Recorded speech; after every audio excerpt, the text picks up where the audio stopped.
¿Sí me explicó? Bueno, y esa es una prueba crítica. Pruebas idóneas y pruebas ineficaces. ¿Cuál es la idónea?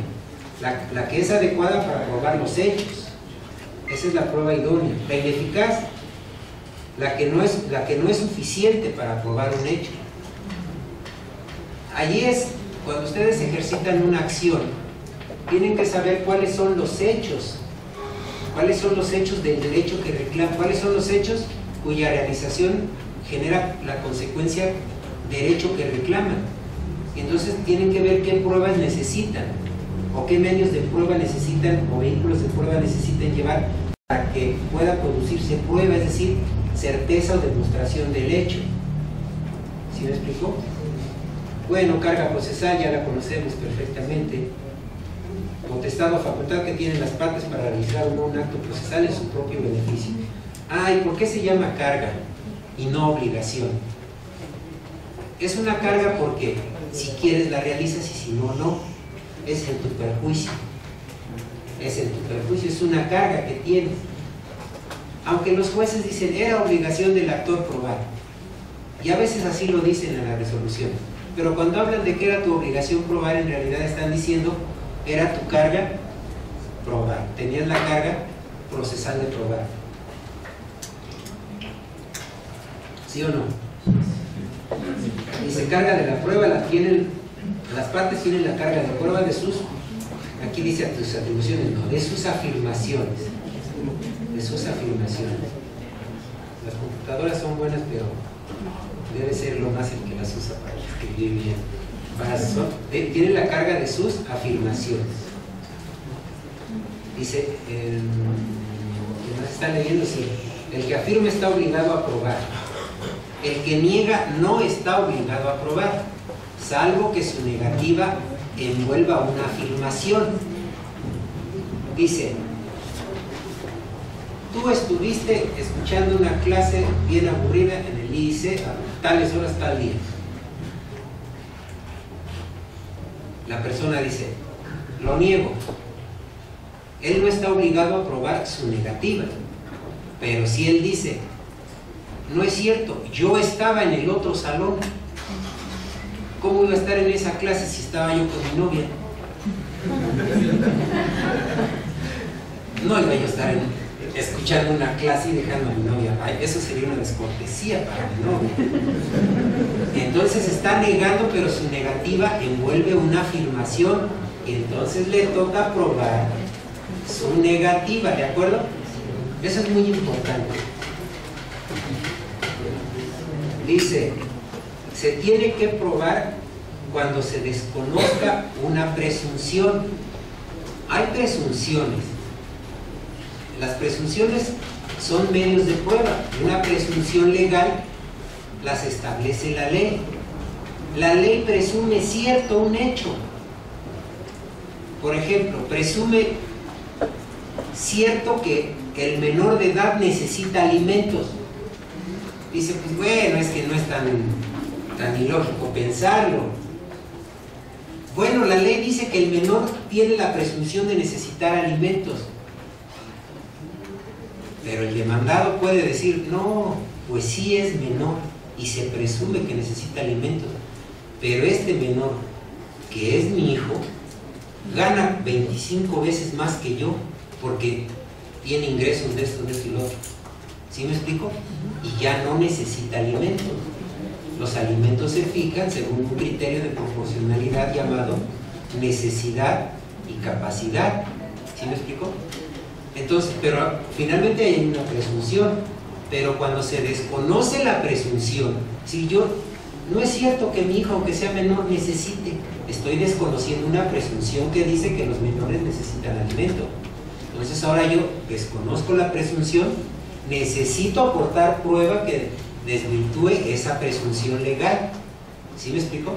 Entonces cuando se desconoce la presunción hay que aportar prueba. Cuando se desconoce la capacidad de alguien también debe probarse. Dice, la capacidad de ejercicio, de goce la tienen todos, pero la capacidad de ejercicio no todos. Hay algunos, personas que no tienen capacidad de ejercicio, como los menores y los discapacitados, perdón, los interdictos, que también son discapacitados. Pero espero no discriminar ni decir nada feo, también cuando dices no tiene la personalidad, no tiene la capacidad, tienes que probar, porque estás desconociendo la personalidad o la capacidad de la persona. Tienes que probar. Cuando la negativa fuera un elemento de la acción o de la excepción, puede haber hechos negativos que necesiten prueba, hechos negativos que necesiten prueba, y que esos hechos sean el supuesto normativo del derecho que reclamas, y que lo tengas que probar, no sé, puede ser, dice yo nunca salí, yo no salí del lugar del juicio. Si te acusan de que lo hiciste, bueno, entonces necesitas probar que no saliste. Por ejemplo, podría ser un hecho negativo que necesite prueba, cuando sea parte del supuesto normativo que necesitas probar y que es constitutivo del derecho que reclamas. ¿Sí me explicó? ¿Sí o no? Bueno, ya vimos cuál es el objeto de la prueba, pero ¿por qué lo voy repitiendo? Porque ahorita vamos a algo más bonito. Dice, ok, aquí está, objeto de la prueba: los hechos controvertidos o dudosos. Dicen, ya soy abogado, yo ya sé qué tengo que hacer, probar los hechos controvertidos. ¿Cuáles no tengo que probar? Los que no son controvertidos. Esos no los tengo que probar. Si yo soy el actor, veo qué hechos me controvierte la parte demandada, y los que no me haya controvertido, ya los gané. En materia laboral se da mucho una falsedad en los hechos de los abogados. Era recepcionista en una oficina del municipio, del DIF, y dice, yo desempeñaba el cargo de gerente de recepción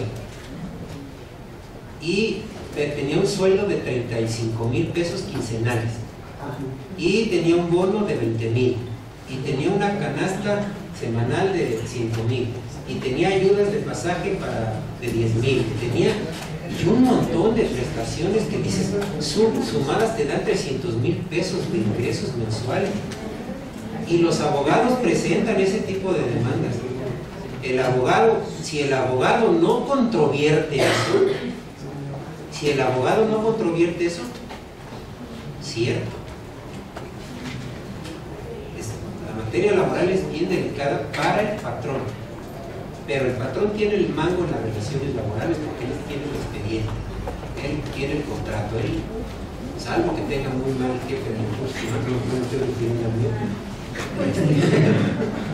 Pero cuidado, a mí me han tocado demandas laborales que de prosperar el actor se llevaría un buen dinero. Entonces hay que controvertir. Los hechos no controvertidos no requieren prueba. ¿Cuáles hechos tampoco requieren prueba? Los que no tengan relación con la litis. ¿Para qué ofrezco pruebas que no tienen relación con el pleito? Litis. Me suena bonita la palabra, ¿no? Con el litigio, con el pleito, con la controversia. No necesito pruebas de eso. Hay hechos que se llaman hechos notorios, tampoco necesitan prueba. Los hechos notorios tampoco necesitan prueba. Un hecho notorio es el que todo el mundo sabe. El temblor del 85 es un hecho notorio, todos lo saben. El hecho del temblor del 2017, todo el mundo sabe ese hecho. Hay hechos notorios, hay hechos que todo el mundo sabe.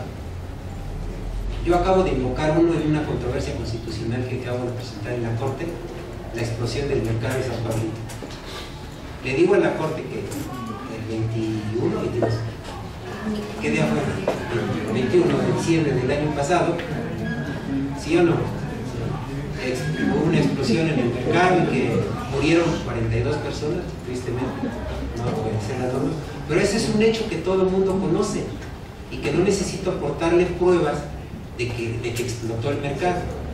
Pero ¿por qué le digo que explotó el mercado? Le digo que es que explotó el mercado. Allí venían funcionando 300 puestos de pirotecnia y que estaban autorizados por la Secretaría de la Defensa Nacional, pero que ahora, al yo cuestionar a la Secretaría de la Defensa Nacional sobre qué requisitos debo satisfacer para expedir como municipio un certificado de conformidad del lugar o de que el lugar es seguro para volver a establecer el mercado de pirotecnia, la Sedena me contesta que como ahí se reúnen 300 locales y cada local tiene 25 kilos de explosivos, todos ellos me suman una cantidad enorme de explosivos. Tal cantidad de explosivos obliga a que la distancia entre autopistas, edificios, instalaciones eléctricas tenga que ser de no menos de 500 metros. No, pues ya la autopista en el circuito me quedó a 120, creo son 126 metros. En cambio, cuando es un solo local, la distancia que marca el manual son 100 metros. 100 metros, entonces si yo tengo 126, cumplo con el requisito. Pero ahora la Sedena me cambia el criterio y dice, no, allí no juntas, no es uno de 25, son 300 de 25.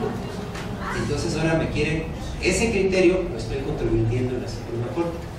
Y bueno, por eso le digo a la Corte que tal día ocurrió una explosión en el mercado. Y no necesito aportarle pruebas de eso, porque ese es un hecho conocido, es un hecho notorio. El hecho notorio es el que la generalidad conoce. ¿De acuerdo? Por ejemplo, ¿el embarazo de una mujer será un hecho notorio?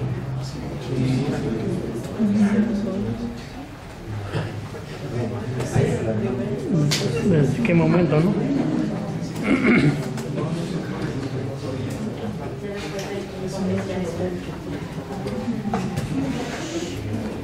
Bueno, hay que pasar así. ¿Qué? ¿El derecho se prueba? ¿El derecho se prueba? Vean, ahora en materia penal, ahora se habla de la teoría del caso. ¿Y qué es la teoría del caso? La versión jurídica de lo que ocurrió. Y la versión jurídica de lo que ocurrió requiere de hecho, derecho y prueba. Hecho, derecho y prueba. Esa es la versión jurídica o teoría del caso. ¿Qué sucedió? ¿Cómo lo pruebas? ¿Y dónde lo encuadras? ¿Sí me explico? ¿En qué norma lo encuadras? ¿En qué tipo penal lo encuadras? Esa es la teoría del caso o la versión jurídica de los hechos. ¿Sí o no? Requiere prueba. Requieren prueba los hechos. ¿El derecho requiere prueba? En algunos casos sí necesita prueba. El derecho necesita prueba. Pero el derecho extranjero, hay que probar el derecho extranjero cuando se invoca el derecho extranjero.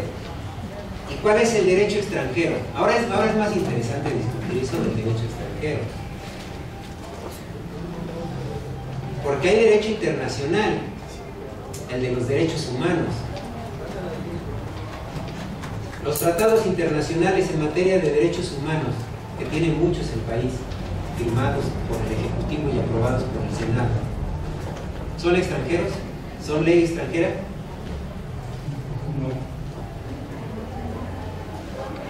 No, así uno dijo que no. No, es ley interna. El 133 constitucional establece que esta Constitución y los tratados internacionales celebrados por el Ejecutivo y aprobados por el Senado son la ley suprema del país. ¿Sí o no? Entonces, ley interna, los tratados internacionales aprobados por el Estado mexicano son ley interna, esa no es extranjera. Entonces, ¿cuál es la ley extranjera que sí necesita aprobarse si necesitamos que se aplique aquí en México? Pues es el derecho nacional de otro país. Una norma de derecho civil de otro país, por ejemplo. Que el Código Civil de Perú dice esto, y conforme yo me casé allá y el estado civil de las personas sigue a la persona por todas partes donde vaya. Algún día hablaremos de eso, pero eso se llaman reglas conflictuales. ¿Ya llevaron conflicto de leyes? No, ¿verdad? Aquí no llevan conflicto de leyes. Dejen presumirles que allá se lleva una materia que se llama conflicto de leyes y no es otra cosa que derecho internacional privado. ¿Y cómo se resuelven los conflictos de leyes? Pues con normas conflictuales. Las normas conflictuales, ¿dónde creen que están? En la legislación interna, en la ley interna, en el Código Civil. Si ustedes, para no equivocarme, invoco el Código Civil Federal, en los primeros artículos, hay una serie de normas conflictuales que resuelven los conflictos de leyes en el espacio, leyes en el espacio, conflictos de leyes, así se llama. Entonces, los conflictos de leyes se resuelven con normas conflictuales. Pero las normas conflictuales son derecho interno. Pero si yo invoco la ley de Perú, tengo que probar que la ley de Perú existe y que además ha tenido tal interpretación conforme a los órganos jurisdiccionales del Perú. Y entonces tengo que contratar unos expertos juristas peruanos que me emitan un dictamen jurídico increíble, nunca habían oído hablar de eso, y un dictamen jurídico cuando tengo que probar la existencia de la ley y el criterio de aplicación general que tenga en el país de esa ley. ¿Cómo se prueba la ley? Dice, pues con un dictamen pericial jurídico. No solo es traerme el código de Perú, lo bajo del internet, ¿no? O voy a una librería y lo compro, es tal el código de Perú, pues no puede saber si eso es del código de Perú, aunque diga código civil.